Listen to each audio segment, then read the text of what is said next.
नमस्कार साथियों, हिंदी नेटशाला में आप सभी का पुनः हार्दिक अभिनंदन है। आप सभी की परीक्षाओं की तैयारी हेतु हम यह प्रैक्टिस बुक सॉल्व कर रहे हैं। इसके अंतर्गत 826वें नंबर का और आज की कक्षा का पहला प्रश्न देख लेते हैं। इनमें से एक काव्य संग्रह अज्ञे का नहीं है। आंगन के पार द्वार, धरती, ऐसा कोई घर आपने देखा है या सदा नीरा। तो सही ऑप्शन होगा ऑप्शन नंबर बी, क्योंकि हमने पढ़ा है कि धरती काव्य संग्रह अज्ञे का नहीं बल्कि त्रिलोचन का है। त्रिलोचन के अन्य काव्य संग्रह भी देख लेते हैं, काफ़ी फेमस हैं। ये मैं उस जनपद का कवि हूँ, ये काफ़ी फेमस है। इसके अलावा चैती और अमोला, यह भी उनके खूब फेमस हुए हैं। पर सर्वाधिक उनकी जो वो है कि मैं उस जनपद का कवि हूँ, ये इन तीनों में ज़्यादा फेमस रहा है। कौन सी जो कृति है वह अज्ञे की है? संसद से सड़क तक, मछली घर, हरी घास पर क्षण भर और साये में धूप। तो हरी घास पर क्षण भर अज्ञे की कृति है।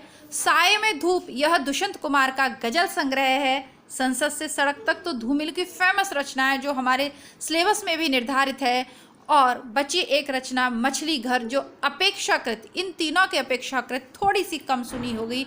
तो मछली घर किसकी रचना है? विजय देव नारायण शाही की। विजय देव नारायण शाही, शाही भी मछली का एक प्रकार है, ऐसा आप मान लीजिए या होता भी होगा। तो विजय देव नारायण शाही की है मछली घर। शाही किस में रहेगी? मछली के घरों में रहेगी ना। तो विजय देव नारायण शाही की है मछली घर।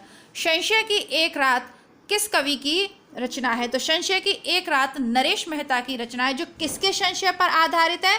जो राम के संशय पर आधारित है। यह भी प्रश्न पूछा हुआ है, इसलिए मैंने बता दिया।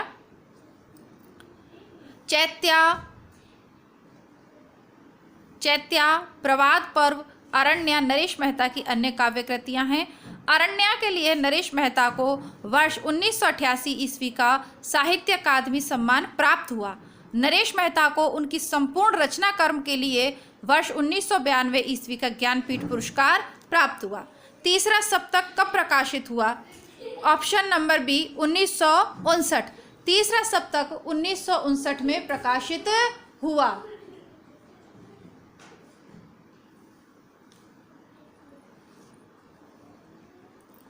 आप लोग 1 मिनट रुकिएगा।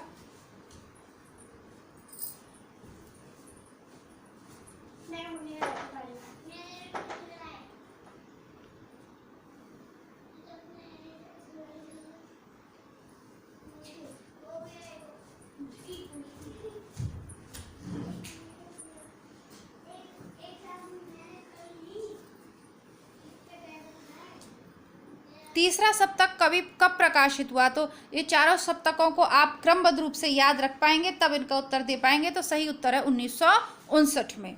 यह आपके यूपी टीजीटी पीजीटी के प्रश्न चल रहे हैं। राजस्थान कॉलेज लेक्चरर में भी ये पूछे हुए हैं। प्रयोगवाद के प्रवर्तक के अनुसार प्रयोगवादी काव्य का सबसे मुख्य तत्व क्या होना चाहिए? तो नई राहों का अन्वेषी, इनको नई राहों का अन्वेषी प्रयोगवादी कवियों को स्वयं अज्ञे ने कहा है। तो यही आप लगाइएगा। मात्रिक छंद ये तो छोड़ ही दीजिए। बौद्धिकता की अपेक्षा भावुकता, नहीं, भावुकता प्रयोगवाद में उतनी नहीं है। पूर्व परंपरा का संपूर्ण निषेध, वो भी नहीं है। सही होगा नई राहों के अन्वेषी, क्योंकि ये कथन स्वयं इस प्रयोगवाद के जो प्रवर्तक हैं अज्ञे, स्वयं उनका कथन है। तो ये ज़्यादा इम्पोर्टेंट होगा, तो आप इसे ही लगाइएगा और ये सही भी है। आगे देख लेते हैं। किस कवि की रचनाएं चौथा सप्तक में संकलित नहीं है? फिर मैं पुनः आपसे वही कहूँगी कि आप तार सप्तक याद करिए। वैसे इसका सही उत्तर शमशेर बहादुर सिंह है। ये चुका भी नहीं हूँ मैं, ये इनकी बहुत ज़्यादा फेमस है। चुका भी नहीं हूँ मैं, ये इनकी खूब फेमस हुई है। तो ये चौथे तार सप्तक में संकलित नहीं है, क्योंकि चौथे तार सप्तक में है अवधेश कुमार, राजकुमार कुंभज, स्वदेश भारती, नंदकिशोर आचार्य, सुमन राजेश, श्री वर्मा, राजेंद्र किशोर इत्यादि। तो आप ये ध्यान रखिएगा थोड़ा सा। तार सप्तक से संबंधित कौन सा कथन सही नहीं है?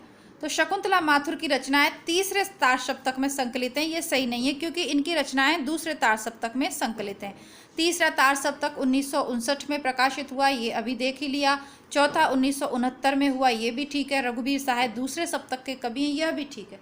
लेकिन शकुंतला माथुर भी दूसरे सप्तक की हैं, तीसरे सप्तक की नहीं है, यह भी सही है। तो ये राजस्थान कॉलेज लेक्चरर के एग्जाम में पूछा हुआ है। तो सही ऑप्शन हो गया आपका सी, जो कि वैसे गलत है, नहीं, इस कथन सही नहीं है। तो ये कथन ही सही नहीं है कि शकुंतला माथुर तीसरे सप्तक की हैं। आगे बढ़ते हैं। हिंदी कविता में फैंटेंसी का मुख्य प्रयोक्ता कौन है? मुक्तिबोध। मुक्तिबोध की चाहे ब्रह्म राक्षस, मुक्तिबोध की आप ब्रह्म राक्षस पढ़िए, अंधेरे में पढ़िए, भूल गलती, तीनों ही प्लेलिस्ट में है। जो आपके सिलेबस में अंधेरे में कविता तो है ही, तो ये देखेंगे आप। तो मुक्तिबोध फैंटेंसी के कवि हैं। मुक्तिबोध को गहन अनुभूति और तीव्र इंद्रिय बोध का कवि भी कहा जाता है। मुक्तिबोध के अनुसार फैंटेंसी की परिभाषा है, फैंटेंसी के अंतर्गत भाव पक्ष प्रधान और विभाव पक्ष गौण और प्रचंड तो होता ही है, साथ ही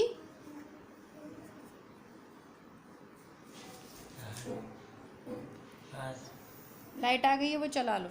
साथ ही यह भाव पक्ष कल्पना को उत्तेजित करके बिंबों की रचना करते हुए एक ऐसा मूर्त विधान उपस्थित करता है जिस विधान में उस विधान के ही नियम होते हैं। कौन? प्रपद्यवाद से संबंधित नहीं है। तो प्रपद्यवाद से संबंधित नहीं है प्रयाग नारायण त्रिपाठी। प्रपद्यवाद से संबंधित कौन नहीं है? प्रयाग नारायण त्रिपाठी। प्रयाग नारायण त्रिपाठी। दूसरा सप्तक में संकलित कवि हैं रघुवीर सहाय। कौन सा युग्म सुमेलित नहीं है? गीत फरोश भवानी प्रसाद, चांद का मुंह टेढ़ा है, मुक्तिबोध, धूप के धान, गिरिजा कुमार माथुर और टूटने का सुख अज्ञे। तो टूटने का सुख अज्ञे की नहीं है, टूटने का सुख है भवानी प्रसाद मिश्र का। गीत फरोश भी इनका ही है और टूटने का सुख भी भवानी प्रसाद मिश्र का ही है। मुक्तिबोध की प्रसिद्ध रचना काव्य चांद का मुंह टेढ़ा है की भूमिका में एक विलक्षण प्रतिभा शीर्षक से किसने लिखी है? भूमिका। मुक्तिबोध की प्रसिद्ध काव्य कृति चांद का मुंह टेढ़ा है की भूमिका एक विलक्षण प्रतिभा के नाम से किसने लिखी है? तो शमशेर बहादुर सिंह ने इसको लिखा है। शमशेर बहादुर सिंह ने इसको लिखा है। तो मुक्तिबोध की जो कविताएं हैं बहुत ही गहरे अर्थों को लिए हुए हैं। मुक्तिबोध की कविताएं ऐसी नहीं है कि आप उनको तुरंत एक बार में ही समझ पाए। कई बार इतना उन्होंने लिखा है, इस तरीके से लिखा है कि कई बार आपको जो है बहुत ज़्यादा समय भी उनकी कविताओं को समझने में लगता है। तो कृपया करके आप जो है सही से मुक्तिबोध की जो कविता है अंधेरे में और ब्रह्म राक्षस, अगर आपके ये जो सिलेबस में हैं तो इनको आप जरूर पढ़ के जाइएगा। मैं इतनी देखिए, ये है मुक्तिबोध का काव्य संग्रह, ये मुक्तिबोध का काव्य संग्रह है चांद का मुंह टेढ़ा है, ठीक है। और प्रश्न आपका कहाँ से बनता है? प्रश्न आपका पूछ रहे हैं वो कि एक विलक्षण प्रतिभा के भूमिका किसने लिखी है इस नाम से। तो एक विलक्षण प्रतिभा, ये भूमिका शमशेर बहादुर सिंह ने लिखी है, ठीक है। भूल गलती, ब्रह्म राक्षस, ये सब हम पढ़ चुके हैं। अब इससे जो प्रश्न बनते हैं वह भी मैंने आपको अंधेरे में कविता में करवा दिए हैं। एक सामान्य सा मुक्तिबोध का परिचय भी करवाया। तो ये सारी चीज़ें मैं आपको कविता पढ़ाते समय जब व्याख्या करवाती हूँ तो साथ के साथ स्पष्ट करते चलते हैं हम लोग। इसीलिए मैंने आपसे कहा है कि अगर आप शॉर्टकट ढूंढ रहे हैं कि हम कविताओं को बिना पढ़े भी पेपर सही कर आएंगे तो वो अब संभव नहीं है, क्योंकि जीडीसी प्रवक्ता भर्ती की आप देख लीजिए, जहाँ से कोई सोच भी नहीं सकता। क्योंकि जब मुक्तिबोध की बात करेंगे ज़्यादातर उनका जीवन परिचय, उनकी फेमस कविताएं हम पढ़ जाएंगे। एक एक कविता इतनी लंबी है, लेकिन वो कहाँ पूछ रहा है, वो विषय सूची से आपसे प्रश्न पूछ रहा है। तो इसके लिए जब पूरी बुक को आप अच्छे से देखेंगे, पढ़ेंगे, तभी कर पाएंगे। किस कविता में सर्जन संबंधी चिंतन है? तो असाध्य वीणा में सर्जन संबंधी चिंतन है। असाध्य वीणा एक लंबी कविता है, इसके रचयिता अज्ञेय हैं। मोचीराम कविता सुदामा पांडे धूमिल की है और आत्मजयी कुंवर नारायण की है। तो ये जो असाध्य वीणा है सर्जन संबंधी, वो वीणा को बजा नहीं पाता, फिर कैसे वो बिल्कुल अपने आप को समर्पित कर देता है, तब वो वीणा बज उठती है स्वतः ही। तो ये सब आपको असाध्य वीणा कविता में मिलेगा। असाध्य वीणा कविता आपके सिलेबस में भी है और जितनी भी फेमस कविताएं हैं हिंदी साहित्य की, जहाँ से प्रश्न पूछे जाते हैं तो अब क्योंकि सिलेबस में इतनी ज़्यादा कविताएं, तो सब कविता आप लोग नहीं पढ़ पाते, तो कृपया करके जो फेमस हैं वो पढ़ लीजिएगा। असाध्य वीणा हुई, इधर अंधेरे में और ब्रह्म राक्षस हो गई, वहाँ राम की शक्ति पूजा हो गई, कुकुरमुत्ता हो गई, उधर सुमित्रानंदन पंत की परिवर्तन हो गई। इसके अलावा भी जो फेमस कविताएं वो ज़रूर आप पढ़ लीजिएगा, जहाँ से प्रश्न बनना ही बनना है। किस वर्ग के सभी कवि किसी न किसी सप्तक के कवि? तो option number B Ramvilas Sharma, Naresh Mehta और मदन वात्सायन। ठीक है, तो अब ये आपको मैंने पहले ही कह दिया कि इस तरीके की छत्तीसगढ़ के पेपर में पूछे गए इस तरीके के जो प्रश्न हैं इनको आप एक ही तरीके से कर सकते हैं कि चारों तार सप्तकों के कवियों को आप याद कर लें। यह दीप अकेला के माध्यम से क्या कहना चाहता है? छत्तीसगढ़ असिस्टेंट प्रोफेसर में ये कहना चाहता है कि समाज हमेशा ही व्यक्ति का विरोधी होता है, नहीं, व्यक्ति को समाज से अनुकूल बने रहकर जीना चाहिए। कुत्सा और अपमान व्यक्ति को झुका देते हैं।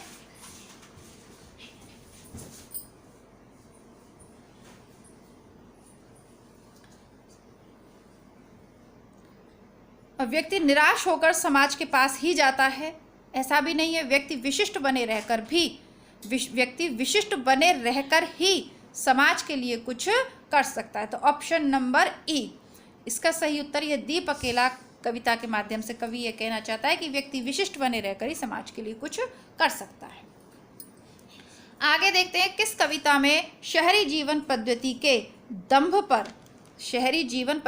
दंभ पर कटाक्ष किया गया है? तो ये छत्तीसगढ़ असिस्टेंट प्रोफेसर के सिलेबस में है। तो जो आपकी वहाँ लगी हुई हैं, जो कविताएं आपकी वहाँ पे लगी हुई हैं, ये उनसे प्रश्न है। तो हरी घास पर क्षणभर कविता जो है अग्गे की, उसमें शहरी जीवन पद्धति के दंभ पर कटाक्ष किया गया है।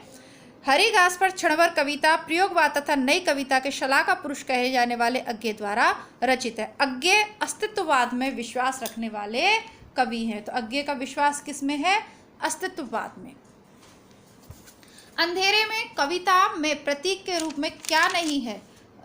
क्या नहीं है इसमें प्रतीक के रूप में? देखिए, रक्त, लोक, स्नात पुरुष, अरुण कमल, बरगद, तालाब, शिशु, क्या नहीं है? तो इसमें तालाब नहीं है। अब ये छत्तीसगढ़ असिस्टेंट प्रोफेसर में पूछा गया, तो अंधेरे में कविता आपकी छत्तीसगढ़ असिस्टेंट प्रोफेसर में भी लगी हुई है। छत्तीसगढ़ असिस्टेंट प्रोफेसर वाला सिलेबस बहुत ही छोटा सा है और चैनल पे मैंने उपलब्ध भी करवाया ना, परीक्षाओं की तैयारी करके एक प्लेलिस्ट है, वहाँ पर आपको वैसे वीडियो मिल जाते हैं जो आपके मतलब आप कौन सी बुक पढ़ें, कौन सी नहीं पढ़नी है, ये सब कैसे तैयारी करनी है वो सब। और इसके अलावा एक सभी परीक्षाओं का सिलेबस करके है, तो उसमें छत्तीसगढ़ असिस्टेंट प्रोफेसर का सिलेबस मैंने करवाया था, आपको बताया था। बहुत ही छोटा सा सिलेबस है, तो तालाब नहीं है, ये सब है। अभी आपको अंधेरे में कविता पढ़नी पड़ेगी और आपको उसके लिए बुक खरीदने की ज़रूरत नहीं है। अंधेरे में कविता का पहला प्रकाशन कल्पना पत्रिका में 1964 में आशंका के द्वीप अंधेरे नाम से हुआ था। तो प्लेलिस्ट में उपलब्ध है, आज ही आप इसको पढ़ लीजिएगा। बल्कि जो कविताएं प्लेलिस्ट में उपलब्ध हैं वो ज़रूर पढ़िएगा, क्योंकि जो हिंदी नेटशाला अपना चैनल है, इसकी जो प्लेलिस्ट तैयार है वो परीक्षा उपयोगी तरीके से ही तैयार की गई है। यानी जहां से सर्वाधिक प्रश्न पूछे जाते हैं वो सभी टॉपिक मैं प्लेलिस्ट में करवा चुकी हूं। कवि मुक्तिबोध के लिए अस्मिता की खोज व्यक्ति की खोज नहीं बल्कि अभिव्यक्ति की खोज है। ये किसने कहा है? तो ये नामवर सिंह ने कहा है। और बाकी ये जो चीज़ें ये सब मैं आपको अंधेरे में कविता के शुरुआत में करवा चुकी हूँ। ये सारी की सारी परिभाषाएं कि किस कवि ने क्या माना है। अग्गे के संपादन में कितने सप्तकों का प्रकाशन हुआ है? तो अग्गे के संपादन में 4 सप्तकों का प्रकाशन हुआ है, और 1943, 1951, 1959 और 1969।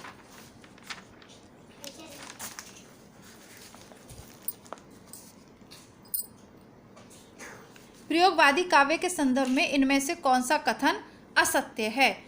प्रयोगवाद ने बड़ी बड़ी घटनाओं, बड़े बड़े व्यक्तियों और बड़े बड़े जीवन प्रसंगों के विशाल फलक पर इतिवृत्तात्मक काव्य का निर्माण किया। इतिवृत्तात्मकता प्रयोगवाद की विशेषता नहीं है।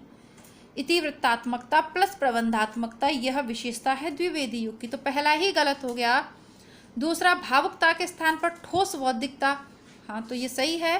प्रयोगवादी कविता में मध्यम वर्गीय जीवन की समस्त जड़ता, कुंठा, अनास्था, पराजय और मानसिक संघर्ष के सत्य की अभिव्यक्ति, ये भी सही है।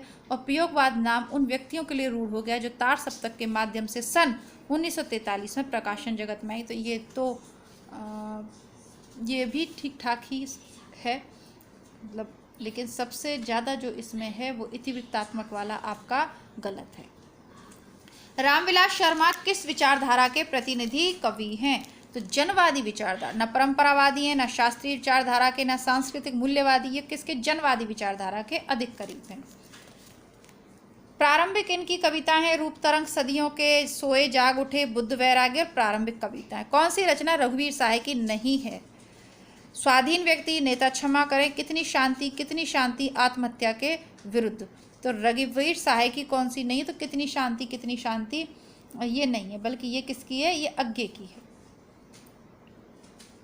अगर मैं तुमको ललाती सांझ के नव की अकेली तारिका अब नहीं कहता, या शरद के भोर की निहार नहाई कोई टटकी कली चंपे की वगैरह, तो प्रस्तुत पंक्तियां अज्ञे की किस कविता से उद्धृत हैं?